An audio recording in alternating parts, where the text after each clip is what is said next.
नमस्कार, म पालुटार ward number 8 को वडा अध्यक्ष। आज हामी पालुटार नगरपालिका वडा नम्बर 8 को आमडाँडा भन्ने ठाउँमा आएका छौँ।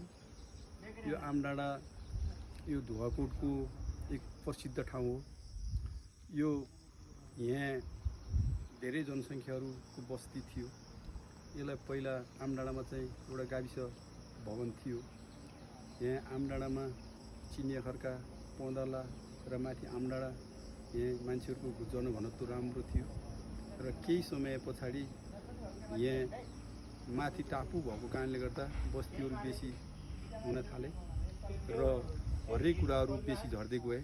यो ठाउँ उज्जाड हुँदै गयो। यो पर्यटकीय दृष्टिकोणले पनि अति राम्रो ठाउँ। पहिला यहाँ मान्छेहरू धेरै बसोबास गर्दथे र बिस्तारै यहाँ यसलाई पर्यटकीय हब बनाउनको लागि के भूमिका खेल्नुपर्छ भन्ने हिसाबमा हामीले हरेक ठाउँमा गएर चाहिँ आग्रह गऱ्यौँ र आग्रह गर्ने क्रममा पहिलो वर्ष प्रदेश सरकारले यहाँ 10 लाख रुपियाँ बजेट हालिदिनु भयो र यसलाई यो पुरानो गाविसलाई अब कसरी यहाँ आउने वातावरण बन्छ भन्ने हिसाबमा हामीले यहाँको बौद्धिक सर्कल, यहाँको बुद्धिजीवीको सल्लाह लिएर यसलाई चाहिँ यो चौतारा, यो शौचालय, यो पानी सबैको व्यवस्था गर्दै गयो र दोस्रो वर्ष फेरि प्रदेश सरकारले 5 लाख रुपियाँ हालिदिनु भयो।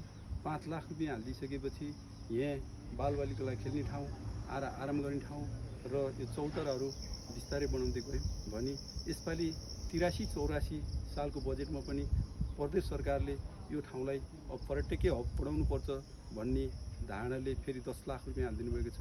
यसको लागि एकपल्ट हामी पालुटार 8 का बुद्धिजीवी, यहाँको बौद्धिक सर्कल र यहाँको मान्ने गुणीहरूलाई लिएर आएर यसलाई कसरी अब यहाँ आउने वातावरण बन्छ, यसलाई अझ राम्रो कसरी बनाउने भन्ने बारेमा चाहिँ छलफल गरेर चाहिँ अगाडि बढ्ने प्रयत्न गरिरहेका छौँ भने मेरो दृष्टिकोणले पनि यो 3 स्टेप देखिएको कारणले गर्दाखेरिमा त्यो सिमालको रुखलाई चाहिँ गोल चौतारो र त्यहाँभन्दा तल चाहिँ सिँढी बनाउँदै अनि अगाडि आउँदै गयौँ भने यो पहिलाको गाविस भवनलाई फेरि त्यही अनुसारको स्टेप बनाएर अब यसलाई डेकोरेसन कसरी गर्ने भन्ने बारेमा चाहिँ सोच्ने वातावरण बनेको छ।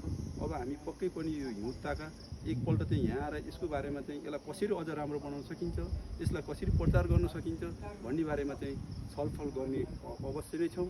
र अर्को नम्बर कुरो, एकपल्ट यो रमणीय ठाउँमा हजुरहरू सुन्नुहुने, देख्नुहुने, बुझ्नुहुनेहरूले एकपल्ट आइदिनु होला, किनभने यहाँको वातावरण नै बेग्लै छ। यहाँ आएपछि सिरेर हावा यो जताततै देखिने ठाउँ र यहाँ आएपछि एकपल्ट यस्तो महसुस हुन्छ कि यो